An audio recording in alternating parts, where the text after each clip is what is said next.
do you feel is the greatest influence on your work? Undoubtedly Henry Moore. I've been noticing in his sculptures more and more that his holes are getting bigger and bigger. You know what I mean? And the amount of stone he's using is getting correspondingly smaller. And of course, after his BBC 80th birthday tribute, which, in my opinion, finished him as an artist, just as he was about to get round to what I am now doing, which is to dispense with the stone altogether.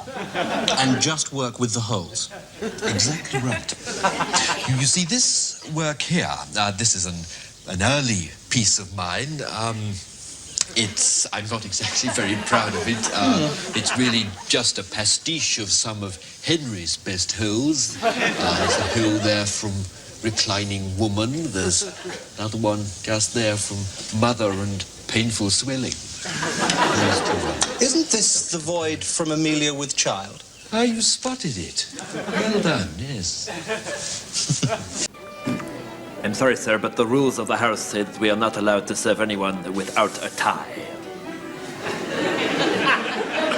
Stuff it. Pots. Bonsoir, Alphonse. Avez-vous une table pour nous? You're not wearing a tie, sir. No. I'm sorry, but the rules of the house dictate that we're not allowed to serve anyone who is not wearing silly, a tie. Isn't it? If Madame would like to stay, of course. No, it's completely out of the question. Don't worry, we'll go somewhere else.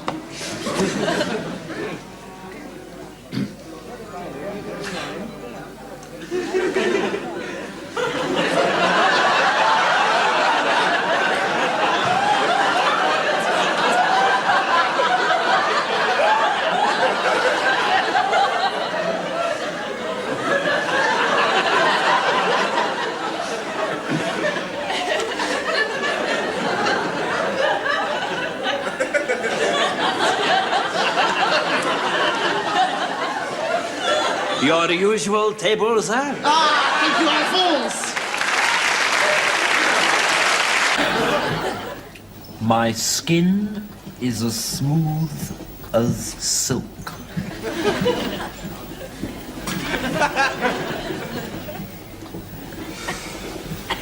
I'm bent, and I'm yours for 13p.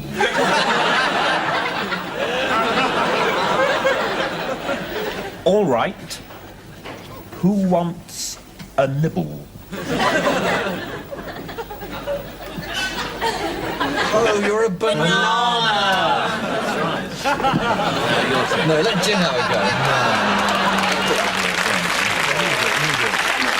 Right, well, if you could just read your final list of demands, please, gentlemen. Hawkins, take notes, if you will. Well, first we asked for the graduated power sharing scheme. That scheme, yes. Then the reduction to a 35-hour week by 1981. 35, The upgrading of differentials with regard to other settlements made by the firm the each year. differentials parity. Yes. And finally, myself and Mr. Stewart here would like to sleep with your wife, Lady. Sleep with Lady Grant. And those are our final terms. If you'll just give us a minute to consult, please. No, I'm sorry, not only is the differentials clause very shaky, but as far as I'm concerned, once a month with my wife is quite unacceptable under present circumstances. Oh, come on, Grant, we're wasting our time. However, I am willing to propose once a month with Mr. Hawkins' wife. I reckon if it's Mr. Hawkins' wife, it'll have to be at least twice a month. Right. Twice a month? 3 or 4 times. All right, well, I'll make you an offer then. Both of you every week with Mr. Hawkins' wife. Plus the automatic bottle opener that you saw us using at the Christmas party last year. Oh, come on. Come on, gentlemen, be realistic. Plus use of this swivel chair in future negotiations. I like the swivel chair. I like the swivel chair. What do you think of Mrs. Hawkins? Definitely not. Right. Neither of us fancy Mrs. Hawkins, I'm afraid. Why not? Well, how about your daughter, Hawkins? She's only 8. That needn't matter. Gentlemen. The graduated power sharing scheme, 35-hour week, all that rubbish. Use of the swivel chair. The automatic bottle opener with its instruction booklet. Mr. Hawkins's daughter to be phased in by 1991. plus my wife's recipe for ratatouille. Lemon ice cream. No. Oh, come on, it sounds fair enough to me. Come on. Not lemon the ice recipe cream. for lemon ice cream. Come on, man, we're talking men about... want the ice cream. I'm sorry, that is not the offer. The What's offer, a walkout? the offer is ratatouille. What about the ice cream? Ice cream is not on the table. Right, I'm afraid that's it. We'll have to call the end of the meeting.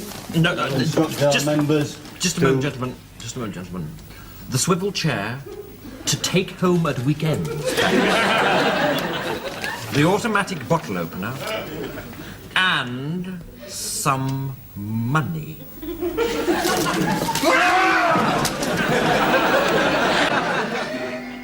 I have here the most recent analysis of yearly donations by member countries of the European Economic Community.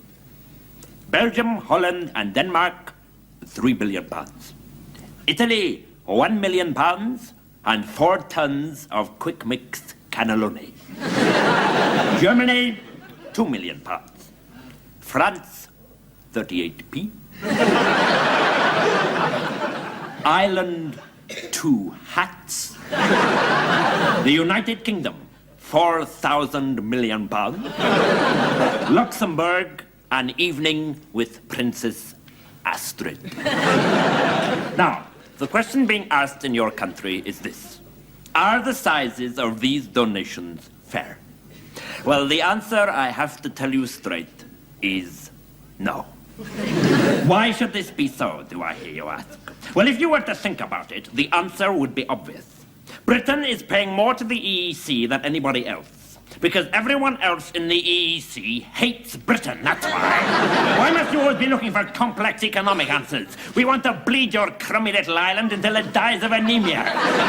Don't think for one moment that we've forgotten Agincourt. Oh no, or the Battle of Waterloo, or the mess you made of our beaches, or Sandy Shore winning the Eurovision Song Contest. We hate your puppet on a string, and we're going to make you pay for it, Mr. Smith, Mr. Jones, and Mr. Robinson. We hate your lamb, we hate your stupid little mini-car, we hope your British laden liner sinks in the Irish seas. Don't you realise how much we loathe David Niven? And your Inspector Clouseau? Oh, yes, very funny. Ha, ha, ha. Well, the laugh's on you this time, mate. Look, how long do you intend keeping me here like this? Just as long as it takes you to confess, Baxter. Confess to what? All in good time, Baxter, all in good time. I haven't done anything, nothing. I think you may be onto something, Sarge. I found this in his fridge. Good lad, Parker. Not done anything, eh? Then perhaps you can explain this then. It's an egg. Precisely, an egg. An egg answering to the description of 50,000 eggs stolen from a lorry at Watford Gap last Tuesday. I don't know what you're talking about. Then why were you hiding it in your fridge? I wasn't hiding it in my fridge. Detective Sergeant said you were hiding it in your fridge. Behind the strawberry yoghurt, Sarge. Look, the fridge is where I happen to keep my eggs. Ah, when you're not out hijacking lorry loads of them, you mean? I haven't hijacked a lorry load of eggs. Oh, come on, Baxter. On Tuesday, 50,000 eggs get knocked off, and on Thursday, we find one of them in your fridge. Do us a favour, will ya? How can you prove that egg is one of the hijacked eggs? It's oval, isn't it? It answers to the description exactly. You're balmy, you are. Well, I'd be frightfully cross and terribly angry if these words weren't preserved for Britain. Preferably for those of us who can trace our ancestry through the great British aristocracy, from William the Conqueror to the glorious era of Hanoverian Germany, rather than to John the Foreigner. So, you think that the country is already too full of foreigners? Oh, yes. It's whittled. And the Marquis is only one of many stout-hearted Britons rallying around in this way. This stretch of the A15, for example, has been bought by the AA, which has abandoned its major enterprise of selling digital watches, executive briefcases, and garden furniture in the hope of breaking into the motoring business.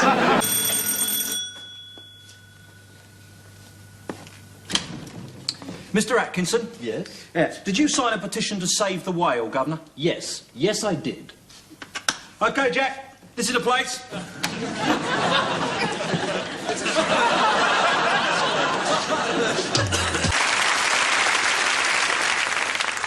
Good evening. I'm a famous English actor. And I've come here tonight to this church to talk about my new series. You see, the thing I really like about these English churches are the amazing walls, the magnificent ceilings, and the floors. But most of all, perhaps it's the great echoing vaults which allow me to go right over the top. In here, for example, it really is amazing how you can hang on to a word like pre-Byzantine before you begin to sound like a complete tit. And as the series goes on, I'll be getting to bigger and bigger churches and more complicated words. Words like crenellations. That's a good one, isn't it? And baroque. That's even better. Thank you. Finally, of course, the most important thing about this series is that I'll be getting away from that wretched, screeching American comedian. Well, my boy, I'm really not sure what to suggest. Your form master's assessment describes you as a dissolute waster, a liar, a deceiver, a cheat, a dirty-minded little commie who fiddles with other boys in the changing room. I'm afraid your career options are pretty limited. Oh. Sir. I'm afraid it's the Queen's household for you, young blunt.